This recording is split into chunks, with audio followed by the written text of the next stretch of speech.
Speaking of Kendrick, this is just a Kendrick show. Hey, man. K-Dot. It's 2024. Ill-advised K-Bots. We become part of the K-Bots. We become part. Are we K-Bots? Yes. I am. Damn, bro. Yes, we are. Ill-advised Kendrick K-Bots. Lamar. Kendrick Lamar. He said a lot of things. You know what? He in that album, I found it funny, right? In that album, there was only about 3 people that could have been offended by what he was saying on that album. Okay. Right? There was a couple shots here and there at Drake. Only right? 3? 3. Drake, right? Okay. Lil Wayne. Yep. Right? Lil Wayne. I didn't even think it was a shot at Lil Wayne, but Lil Wayne took it fine. Okay. No, that was a shot. Snoop Dogg. Kinda. Right? That's 3. Okay. And then Andrew Schulz will be 4, where that one was not also a direct shot. In Whacked Up Mirrors, Nice little sub. He said, yeah, don't ever let a white comedian talk about black women, right? That's law. That's law, right? And Andrew Schulz, as you guys know, comedian, Brilliant Idiots. What's the other podcast that he does? Flagrant, right? Weird mustache. Looks like Hitler. Yeah. Yo, kind of looks like Hitler. It's funny. He does.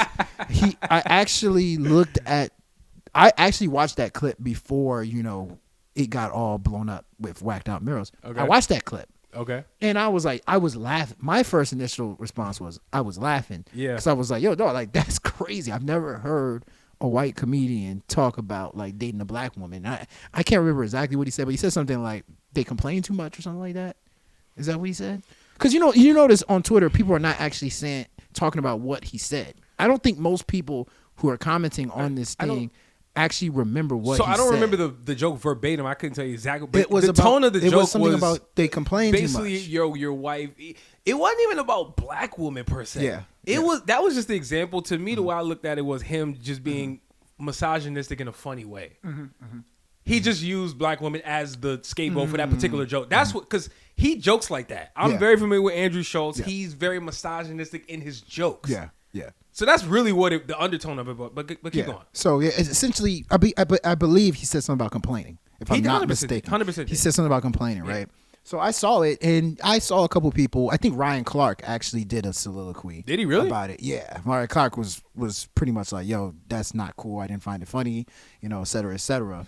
So it just had me thinking, man. Like, you used the word. I love that you use this word in our pre-call. Sensitive. Is Twitter, the Twitterverse, and just social media, have we gotten to a point where people are being a little too sensitive? Or do you think Andrew Schulz really went out of bounds? Do you feel like he should not have said what he said? Man, I don't want to hear in between. This is this topic is a long time coming. Oh, here we go. It's a long time coming. Here we go. Not for me, not for you. Let me get my beer. Now go get your popcorn too. Let me get my tea. Get your popcorn too. Is this tea? Maybe green tea. I don't know. Who knows? It's a long time coming, man. Not for me, not for you, not for the folks listening and watching. But it's time we start having convos openly, and just being raw about it, right? And I say that because when are we going to just acknowledge that comedians, one of their main goals is to offend and to take things too far? I mean, is that like do I got to give a PSA to to say that? Like, do we forget that is the point of a comedian?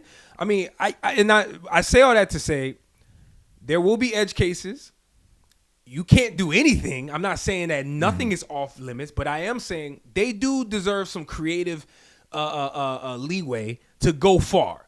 This is the reason why, Dave Chappelle's always getting cussed at every time he makes trans jokes. The trans community can't take it. They say, yo, stop talking about us. But no, like Andrew Schulz likes to always say, everybody gets these jokes. That's his saying. Like he says it. Everybody gets it. Like anybody can get it. Anybody can get it. Yeah. And that's one of the, if you watch him, he's big on that. And this to me is no different. And so I gotta say that off rip because it's an obvious statement. He's a comedian. Let's stop acting like he's not a comedian. If you don't know he's a comedian, get hip. But he's not just some random white guy just talking. Okay, he's a comedian who does arena tours too. So with that all being said, putting that all aside, no, he did not go too far. No. Well, let me rephrase it. He did not go far. Okay, so there was two parts, right? There was the part where he initial, talked about the black women. And then there's the response. And then the response where he talked about, like, you know, pretty much molesting or Kendrick, right? I'm getting to that. I'm getting to that. Okay. Okay, let me be clear. I'm addressing, no, he didn't go too far on the original response about the black women. Yeah. I believe that's black people being sensitive, which is, I get, you know, shit. Wow. I do think sometimes we're too sensitive. And, you know, hey, a lot of times it works in our favor because you do have to be overly critical and overly sensitive to even raise issues of injustice and all of these different things that happen in the world. So I'm not saying don't be sensitive at all. No, I'm saying in a meaning, in a landscape where we're talking about comedy, we have to not lose context here. This is a comedy sketch. Comedian, let's not lose our damn mind here. So when Kendrick made that joke, that bar, don't let no white comedian talk about no black woman, that's law. I don't agree with Kendrick on that. What do you mean a white guy can't talk about a black woman? I don't agree with that. No. So that's what I mean by, like, we can't just lose context. With all that being said, Andrew did take it far with the response. Talked about the raping and all this other stuff, but I ain't gonna lie, I looked at that as just like white boy humor. I'm not gonna lie. That was white boy humor. I agree. That was complete. If you've ever been around white guys in frat houses, drinking, early 20s, you know that it be on some gay stuff. Like you just have to. Again, that's the context of it all. If you don't have that experience, you've never been around that environment, you don't know that type of environment, that cultural difference, you're gonna look at what Andrew Schulz said as going too far. I personally didn't have a problem with it. I'll say that. I didn't have a problem with it. Did you have a problem with it? So, you know my favorite saying: two things can be true. Nah, that's see. You told me don't be in the middle. Okay, take a side. I'm telling the truth, right? Okay, all right. Okay, first and foremost, the black women thing, right? Yeah. Okay, so it's okay. You can be offended. Just because you're a comedian doesn't mean that you didn't say a joke that offended me, right? Of course I can be offended. But I just feel like everything doesn't need a think piece. We don't need a whole bunch of think pieces. Like, oh my God, he said that, and it's like, you know, we can't let this happen because society has pushed black people down this. We don't need a full-blown think piece. You are offended by something a comedian said, right? And I think it's, oh, damn, that's offensive. Move on. I think that's, in this case, with the comedian thing. For me, it's like, it's a move on type thing. It's like he said that, and like, damn, that's crazy that he said that about, you know, black women. But like, I don't think it needs this full blown think piece. But it didn't have one until Kendrick said it in a bar, which wasn't a think piece. It's not a think piece, but it's a deep down like philosophy of this. I don't think it needed all that. Okay, right? You know what I'm saying? Like, and then with the you know, he said he's gonna the response. Yeah, the response. Let me just say the response. yeah. Right. It's funny. I thought it was funny. I thought because I didn't take him as literal as everybody. Same thing with the black women coming, man. I didn't take it as literal as other people are taking it. Right. What he was trying to say was, I can beat him up. He's pretty much saying like, yo, hey, Kendrick Lamar, you know. Which is how it started. That's how it started. That's actually how it started. But then he went to the rape and all the other stuff. And it took it into me. I was like, okay, you going too far. This is just too much. Like you said, I don't think this is the type of jokes we make in the black community. But like for some reason, y'all think that's funny. And, you know, I just think you took it too far. But I understood. Once again, when I listened to it, I personally just didn't believe it needed this full-blown think piece. I just thought it was like, yo, dog, this guy's crazy. He took it way too far. I'm not thinking race. I'm just like, this guy is just, that's wild. 100%. You know what I'm saying? But and I want to say this too, because I do, and by the way, but Meek Mill also said we don't play like that in the black community. I want to reiterate, and that's what I said. Remember, I told you, you asked me, I said I actually like what Meek Mill said. Okay. Right? Because he said, yo, we don't really play like that in the black community. That's fair. Right? I get it. You can be offended. I can, dog. I've been to comedy shows. We all been to comedy shows. They say stuff. Dog, Nigerians get hit. We get. Do you know how many offensive things people have joked about me being Nigerian? Fair. I'm like, I don't need a whole think piece. Like, yo, you know, you're really from Africa. But come on, this, dog. This, but come on, man. Listen. All right, bet. Meek said what he said. You liked what he said. I didn't have. Sorry, I meant to say I didn't have a problem. Okay, fine. You didn't have a problem with what he said. Well, he didn't have a problem with Andrew Schulz clowning him about being gay about the Diddy stuff the first time, and that's what Andrew brought back to his attention when he was like, "You're saying all of this, but like, you didn't have a problem when I called you gay the first time." Well, the fact of the matter is, he was offensive. He was offended, right? But he laughed it off. Just like when we all go to comedy shows, we get offended. We laughed it off. Comedy, but it's a joke. You can't tell some. I know, but you can't tell. Come on. No. I'm not saying you. Nobody should. I'm not trying to police anybody's emotions or you're allowed to be offended. I'm not saying you can't be offended. You know what I'm saying? I'm just saying, dog, relax. Well, we're on the same page. We're actually on the same page. Yo, it's not that deep all the time. We're on the same page. Well, I did want to bring this up. Go ahead. You know, kind of like to pivot. One thing that I commend, first off, as much as people are trashing Andrew Schulz, one thing I commend is he addressed. As soon as he heard it, he decided to come on there and address it, and he's defending himself. Doing it in different platforms and media. That takes a lot. A lot of people are going to sit here and be like, oh, what is he talking about? He did it. It takes a lot to actually go on there, especially going against pretty much, you know, it's mainly black people, right? That's coming at him, right? So it's for you to still stand 10 toes down. That's crazy. That's bold. Look, you're right. You're right. And what I was trying to say was, you know, what I think sucks about this situation, I wanted to bring this up. Okay. What sucks is that, you know, Kendrick lately, you know, he's been saying and doing a whole bunch of stuff, and it sucks. I guess it's not his fault, but we don't ever really get to hear what he thinks. He kind of drops these bombs, and then other people defend Kendrick. You know what I'm saying? I would love to hear what Kendrick thinks about a lot of these comments that he says, right? Like, how do you feel about Drake, you know? How do you feel address, like, I think even in the Big Steppers, right? He said a bunch of stuff that's like, whoa, that's a bombshell. You know, I think he called out, I want to say he called out, not Colin Kaepernick, he called out somebody in one of the songs and said like, yo, I don't listen to this person or something like that.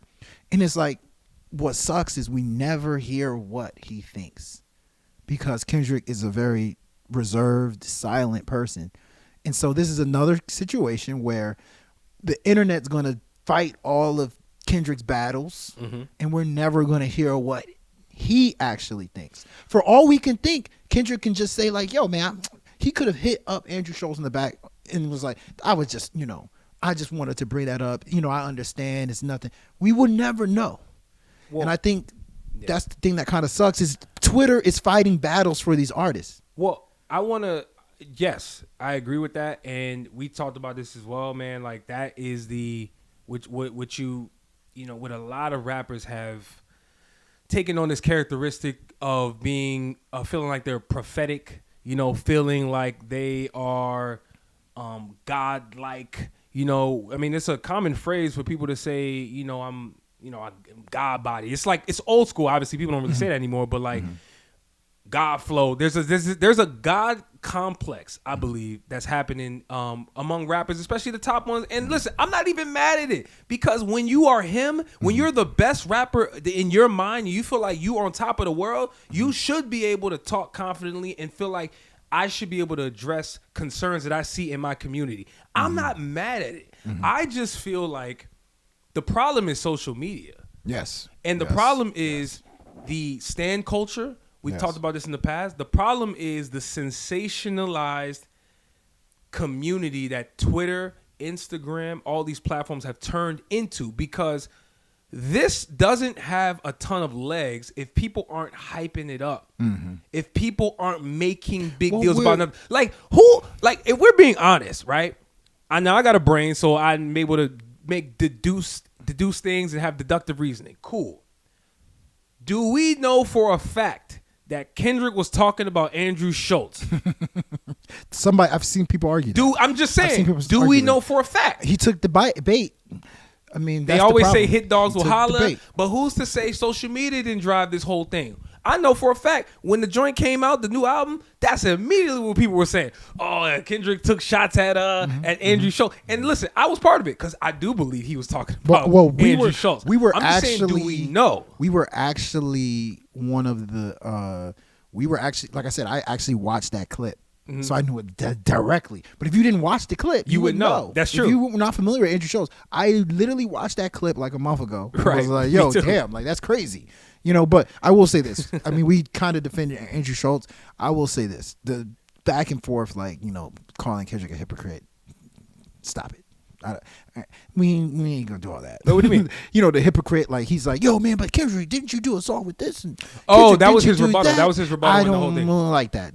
He was like, he said, aren't you a rapper? Aren't you a rapper? Rappers do this, and rappers don't y'all all this. Don't y'all abuse women? Yeah, I don't like that. That's corny. That's corny. That's the part we're not gonna ride with that. But I defend his right. I defend his right to make jokes. And I want to make this clear because if you put this out, people are just going to be like, you guys are coons and this. I want to make this clear. Comedian. He is a comedian. Just like you're talking about rap beefs, right? You're like, no holds bar in a rap beef, right? Mm-hmm. So when I hear rap beefs, I'm going to hear a lot of things that's offensive, but I'm going to be like, it's a rap beef. It's a rap beef, right? Yeah, anything goes in a rap beef. I don't know the last time y'all been to a comedy show. Dog, I went to a comedy show. I'm not even going to name the person. It was a white comedian. He was saying the N-word. That's crazy. Like a lot. That's crazy. And to the point where everybody was laughing. There's black people on the show. Everybody laughing. He was saying the N-word. Hey. And I was like, yo, dog, I'm offended. Yeah. But I'm like, okay, he's a comedian. He thinks it's funny. I understand where he's coming from. He doesn't need this whole think piece. I'm not sitting here talking about this guy is the most racist person in the world. But I was like, wow, I wouldn't have did that. I wouldn't have said that. But it's in that context of anything goes. I think people forgot what comedians do. People forget what comedians do. If you think what Andrew Schulz said was bad, I've seen way worse from comedians. And let's be real. Let's be real too. Because I think we're past time, right? Yes. Let's be also real too. We gotta acknowledge a few things. People don't like to acknowledge this, so I'm gonna say it anyway. Mm-hmm. Black comedians get away with saying whatever they want. You can speak on any race, any topic. Most, damn near every topic. A black comedian, whether a woman or man, can get away with talking about anything in the book, and nobody else can say anything about it. Whereas on the flip side, white comedians, they don't get that luxury. They have to tread the line. They don't get that luxury. And I'm here to ask the world, you in particular, because you're here, I'm talking to you. Do you have a problem with that, or should it be equal? I don't think it should be.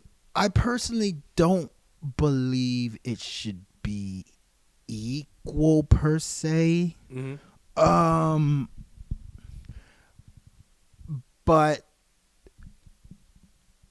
if you decide to cross that line, I can't get mad about it. You know what I'm saying? Okay. Because the history of America, right? It's Fair just enough. The history of America. Just because something's funny doesn't mean it doesn't hurt. You know what I'm saying? Just because something's funny, you know what I mean? You, as a white guy or a white woman walking America, y'all can go home and be like, well, we're good. But some black jokes is damn, that hurts to the core because of how y'all treated us from the start. Got it. You get what I'm saying? So it's so there's more baggage. I can feel hurt because, damn, that's how y'all looked at us. You know what I'm saying? This was real. You know what I'm saying? I get you. Wow, but not saying that what black people are saying about what these black comedians are saying about white people are not real, but there's just more history of, black people in America being done wrong to where, it's a little more sense. I can understand the sensitivity to it. Fair enough. You know what I'm saying? Listen, fair enough. I wasn't asking you that question to lead you in any direction. Yeah. My answer is case by case. Essentially, that's what I'm saying. It's 100% case by case. Like, I'm not gonna lie. Like, there's certain white people, they can get away with saying all type of stuff, like I said, because of how their demeanor. Like, for example, Bill Burr. We talked about this before. He's super raw on the microphone with his comedy. Yeah. He offends probably more than your average comedian. Yeah. Says things that could be considered racist up there on that damn stage. For sure. But guess what though? It's funny. It's his prerogative. Funny, and in my opinion, he comes across as just it's just comedy. And like, they know this. It just doesn't come across as like super it's personalized. Where I feel like, all right, this guy's racist. But once again, there's some agenda behind any of this stuff. You get what I mean? 100%. I want to reiterate. Case by case though. Case by case. If you feel offended, because I don't want to tell people you don't have the right to be offended. Black women have the right to be offended by what he about said, anything, right? That's said about you. them. Feel offended. If somebody said, "Dang, like that hurt," I respect that, But at the same time, it's like, we have to remember that he's a comedian and he is going to say things that are offensive to people, and it's like, I don't think this needs a long soliloquy. We need to call him this racist, this, that. I don't think it needs all that because he's a comedian. Their job is to offend people. And it's okay for us to be offended by something they said, but I just personally don't believe it needs freaking this long soul searching comment on Twitter. Well said. We can end there. I just want to keep reiterating. No, that's fair. And I want to reiterate even more. That's why I opened up this whole topic. When you asked me the question, I said, let me give a PSA. A comedian's job. For those of you guys who don't know, but people aren't going to listen to that. People aren't going to. I'm gonna say it again. People are going to cut the clip. Job is to offend a lot of times. We are the ones cutting the clip, and the clip will be cut in a way that doesn't help us. That doesn't help us. Hey man, hey. We gotta get better. What are you talking about? We gotta get better at clip cut. I guarantee you, they're not gonna. For those of you who are gonna lose context, just watch the whole episode. Listen to the full episode. Link below.